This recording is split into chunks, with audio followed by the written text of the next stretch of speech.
नगरपालिका आणि नगर परिषदांच्या मतमोजणीला सुरुवात झालेली आहे। आता याच्यात सगळ्यात मोठा प्रश्न आहे तो म्हणजे कोण मोठं असणार।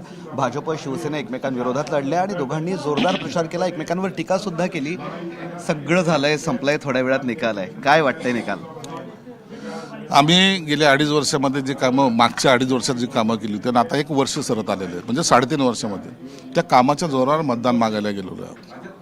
आणि काही वेळेला लोकांना असं वाटायचं की इलेक्शन झालं तर संपले की काय, परंतु तुम्ही पाहिलं महाराष्ट्रामध्ये आम्ही चांगल्या प्रकारे लढत दिल्यात। एकनाथ शिंदे साहेबांनी ज्या पद्धतीने प्रचार केला ना त्याला तोड नाही।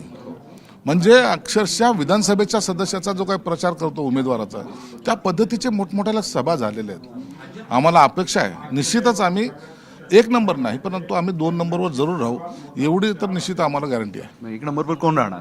1 नंबरवर भाजप राहण्याची शक्यता आहे, कारण की आम्ही एवढ्या जागा लढवलेल्या आहेत जेवढ्या भाजपने लढवलेल्या आहेत।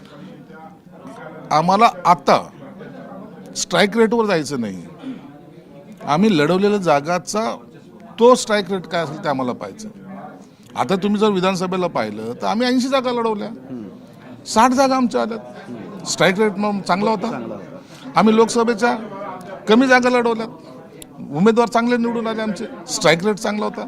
म्हणून आम्ही जेवढ्या लढवल्या त्याच्या प्रमाणात आम्हाला यश किती मिळतं याच्यावर आमचं यश आम्ही समजतो की अवलंबून आहे। म्हणजे 2 नंबर घवघवीत यश तुमच्या? 100%। बरं मला सांगा, मग उबाठाचं काय होणार हो? उबाठा बाळासाहेब ठाकरे उबाठाने आजपर्यंत किती उमेदवार उभे केलेत हे आकडा सुद्धा सांगायची त्यांची हिंमत झालेली नाही।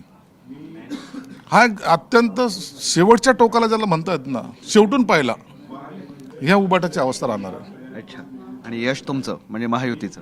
महायुतीचं लढले तरी माहितीच आम्ही माहितीमध्ये लढताना म्हणजे वेगवेगळे लढताना सुद्धा कोणत्याही लेवल सोडून आम्ही टीका केली नव्हती, ना भाजपने केली होती ना शिवसेनेने केली होती।